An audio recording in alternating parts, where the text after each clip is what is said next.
Salut à tous, j'espère que vous allez bien. Aujourd'hui, bienvenue à vous dans cette nouvelle vidéo. Alors aujourd'hui, on va voir comment fabriquer un meuble de perceuse à colonne. Actuellement, j'ai ce meuble là qui est fixe, qui me prend beaucoup trop de place, vu que j'ai un atelier qui est pas très grand. Donc on va faire ça plus petit, plus pratique et beaucoup plus mobile. On regarde ça ensemble. Allez, c'est parti. Alors l'idée du projet, pour vous décrire un petit peu le projet avant de l'attaquer. Donc l'idée à la base, c'est... J'ai récupéré ça dans la benne à fer. La belle cornière, donc c'est déjà tout fait. Bon, j'ai quand même les roulettes à vérifier, je pense que... Enfin, je vais voir dans quel état elles sont. Bref, ça va être la base de mon meuble. Donc mes dimensions, elles vont rester comme ça. Mon plateau fini sera un peu plus haut parce que l'idée, en fait, c'est de mettre la perceuse à colonne en façade d'un côté et derrière mon touret à meuler. Ce qui fait que d'un côté j'aurai accès à ma perceuse à colonne et de l'autre côté du meuble je pourrai aller utiliser mon petit touret. Deuxièmement, pour fabriquer le meuble en lui-même, j'aurais pu simplement faire des assemblages lamello, faire un caisson tout simple, c'est un meuble d'atelier et ce qui est très bien d'ailleurs. Sauf que j'ai voulu me torturer un peu plus l'esprit et puis me sortir un peu les doigts des parties que tout le monde connaît. Voilà, j'ai envie de travailler un petit peu, de changer de technique et d'attaquer tenons, mortaises, etc. Et ça permet de travailler la technique et je trouve que c'est pas mal pour faire des essais sur les meubles d'atelier. Comme ça par la suite ça nous permet d'éviter de se planter si on fait quelques erreurs. Donc j'ai récupéré pas mal de carrés de sapin. Donc ben, voilà, dans un premier temps on va aller corroyer tout ça. Allez c'est parti, go!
Bon, toutes les pièces ont été corroyées, on va passer à la mise à longueur de toutes ces pièces pour ensuite aller y faire les mortaises, les tenons et puis les rainures qui vont accueillir les panneaux des côtés.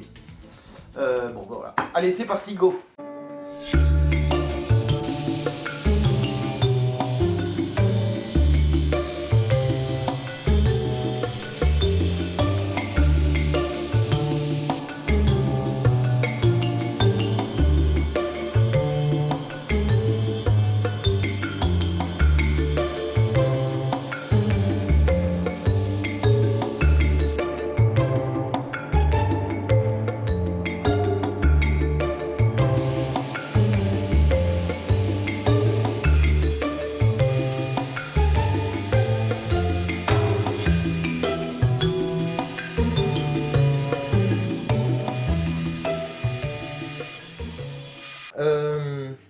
Du coup j'en ai profité pour prendre une... j'ai récupéré que j'avais pas quand j'ai fait mes autres traverses, d'une planche de coffrage. Et comme ça j'ai pu faire des traverses assez sympas qui vont venir ici sur les montants. Donc comme je vous l'ai dit en début de vidéo, on va essayer de travailler un peu les tenons mortaises. J'espère que je vais pas me planter, je vais essayer d'y aller tranquille, de réfléchir un minimum. Et puis voilà, donc j'ai fait un petit essai de mortaise dans cette pièce là. Donc ça m'a l'air de bien aller. Ma machine est bien calibrée. J'aurai plus qu'à tracer où va se trouver pour mon départ et mon arrêt de mortaise. La hauteur est calée, la profondeur est calée. Donc on va déjà faire toutes les mortaises sur toutes les pièces. Allez go, c'est parti!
Donc les mortaises sont faites, ici et ici, qui vont accueillir les traverses là, et puis là, hein, comme il se doit, en haut, en bas.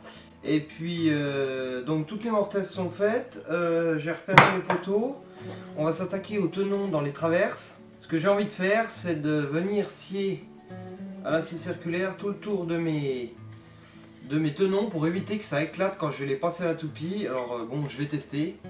Je sais pas ce que ça va donner, dites-moi ce que vous en pensez, hein. J'aime bien que vous me dites vos petites idées, vos petites astuces et tout, je suis preneur, il n'y a pas de souci, allez-y dans les commentaires, c'est fait pour ça.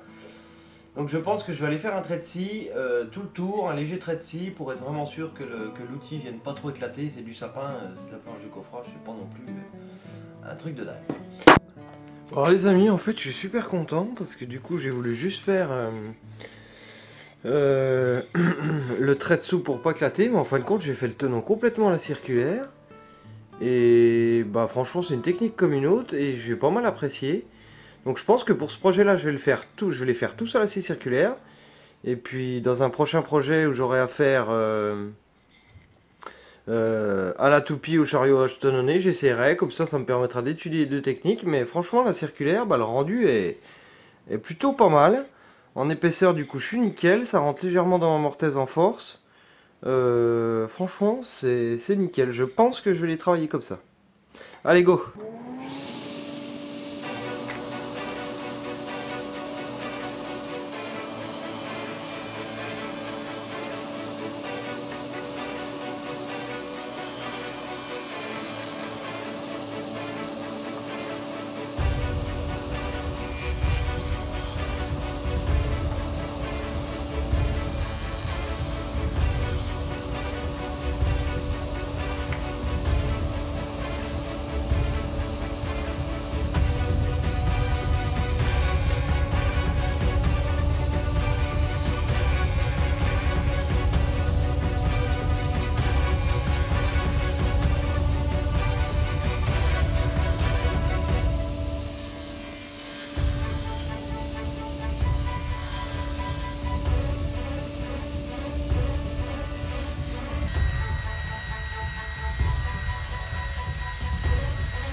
les amis, je suis super content, la structure est assemblée à blanc, hein. J'ai fait mon montage à blanc, tout est nickel, vraiment un plaisir de faire du tenant mortaise, ça fait plaisir de faire une structure en bois sans y foutre une vis, sans rien du tout, c'est plutôt agréable. Maintenant le moment est venu, je vais faire mes rainures partout pour aller y mettre mes panneaux dedans, glisser. Donc ce que je vais faire, c'est que j'ai du médium en 10 mm ici. J'en aurais pas assez, là j'ai de quoi faire les deux côtés plus petits là-dedans. Bon bah j'irai me fournir pour faire les deux autres. Ce que j'ai envie de faire, c'est de faire une rainure de 5 mm et de faire une plate-bande sur mes panneaux en médium pour donner encore un peu plus de cachet au meuble, tant qu'à faire. Si c'est joli en plus d'être fonctionnel, ce sera génial. Il faut juste que j'essaye de le mettre aussi sur mon plateau à roulettes, voir si les dimensions j'ai bien respecté, tout fonctionne bien. Et puis on va s'attaquer à la découpe des panneaux et puis à la mise à la cote, faire les plates-bandes, les rainures, etc. Et tout ça, il y a encore du taf. Allez, c'est parti.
Bon voilà, mes rainures sont faites partout pour accueillir mon panneau. Alors maintenant je vais prendre les dimensions, voilà ce que ça donne un peu. Ça va faire un meuble assez sympa. Je vais prendre mes dimensions pour découper mes panneaux, pour faire les plates-bandes, etc.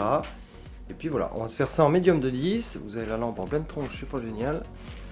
Et puis voilà, ça va être pas mal. Bon les amis, voilà la première partie de ce meuble pour perceuse à colonne va s'achever ici. Je vais faire la vidéo encore une fois en plusieurs parties parce que comme vous imaginez, il y a encore beaucoup de boulot dessus. Puisque je vais y intégrer des tiroirs, il va falloir fabriquer des tiroirs, fixer les coulisses, fabriquer les façades, les poignées, fixer les éléments dessus. Je vais câbler ça tout dans une seule boîte de dérivation pour avoir qu'une seule rallonge sur le meuble à sortir, histoire que ce soit plus pratique. Éviter de foutre des multiprises partout, etc. Donc il y a encore du taf. Je vous donne rendez-vous samedi prochain, bien entendu, pour la suite du meuble. N'hésitez pas à vous abonner en attendant. Ceux qui sont abonnés également, n'oubliez pas d'activer la petite cloche, parce qu'on m'a pas mal dit « Oh, tes dernières vidéos, j'ai pas reçu une notification ». Et les abonnés m'ont dit effectivement, j'avais oublié d'activer la petite cloche. Donc n'oubliez pas la petite cloche. Abonnez-vous si ce n'est pas déjà fait. Un gros pouce bleu si ça vous a plu, moi ça me fait énormément plaisir. Également un commentaire, j'adore échanger avec vous, j'adore avoir vos idées, avoir vos idées. Et puis voilà, donc n'hésitez pas à faire tout ça. Vous pouvez me suivre également sur les réseaux sociaux, Facebook, Instagram. Et puis voilà, si vous voulez continuer de regarder des vidéos de ma chaîne, ça va s'afficher juste en bas dans quelques secondes. Je vous souhaite une très belle journée, je vous dis à samedi prochain, ciao, bye bye.